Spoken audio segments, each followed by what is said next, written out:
રંગસૂત્રો જ્યારે આમથી તેમ થઈ જાય ત્યારે માતા પિતા ગમે તેટલા બળવાન હોય, માનસિક કે શારીરિક રીતે સક્ષમ હોય તો પણ બાળકને શારીરિક કે માનસિક બીમારીથી પીડાવવું પડે છે. ઓટિઝમ, ડાઉન સિન્ડ્રોમ જેવી બીમારીઓ વિશે તમે થોડું ઘણું સાંભળ્યું હશે.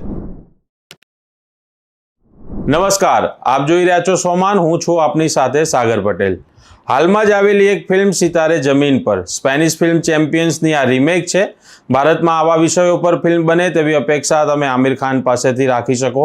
આ પહેલાં તારી જમીન પર પણ તેમણે બનાવી અને એક અલગ દાખલો બેસાડ્યો છે.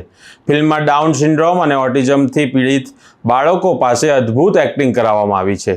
થિયેટરમાં જ્યારે તમે આ ફિલ્મ જુઓ ત્યારે બાળકોથી માંડીને વૃદ્ધો અને તમામ ઉંમરના લોકો તમને ફિલ્મ માણતા જોવા મળશે. ભારત જેવો દેશ જ્યાં મેન્ટલ હેલ્થ તો શું, ફિઝિકલ હેલ્થને પણ ટેકન ફોર ગ્રાન્ટેડ લેતા હોઈએ છીએ, ત્યાં આ વિષયની વાત થાય એ જ ખૂબ જ મોટી વાત છે. આપણે ત્યાં જેમ વાતમાં જાતિ વિષયક શબ્દોનો પ્રયોગ થતો હોય છે, ત્યાં બીમારીને લગતા શબ્દોમાં અવેરનેસ ક્યાંથી હોય?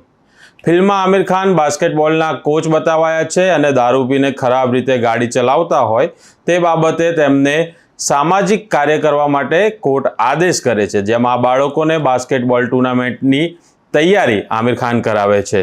દરેક બાળક અલગ અલગ સમસ્યાથી ઝઝૂમી રહ્યો હોય છે. ધીમે ધીમે આમિર ખાનનો પર્સપેક્ટિવ આ બાળકો પ્રત્યે બદલાય છે. સામાન્ય બાબતોમાં નિરાશ થતા આપણે કથિત સામાન્ય લોકો આ બાળકો પાસેથી શું શીખી શકીએ તે આ ફિલ્મમાં જોવા જેવું છે.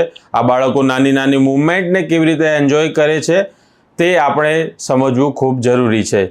આ ફિલ્મ જોઈને સમાજનો પર્સપેક્ટિવ બદલાય તે આવશ્યક છે. ફિલ્મના અંતમાં આમિર ખાનનો પર્સપેક્ટિવ જેવી રીતે બદલાય છે તે જોઈને તમને ખરેખર આંખમાં આંસુ આવી જાય.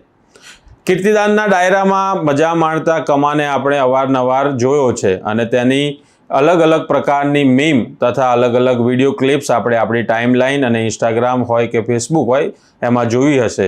તેની રમૂજ નિહાળતા આપણે આવ્યા છે અને આ ફિલ્મ જોયા બાદ મને લાગે છે કે આ પ્રકારના મીમને આપણે પ્રોત્સાહન નહીં આપીએ અને આ મીમને ફોરવર્ડ કરતાં આપણે જરૂરથી ખચકાઈશું. ઘણા દર્શકો અને વિવેચકો આમિર ખાન પાસે અપેક્ષા વધારે હતી તેવું માને છે, પરંતુ આ ફિલ્મ તમે જુઓ, તમે નક્કી કરો અને ત્યાં સુધી સોમાન જોતા રહો. નમસ્કાર.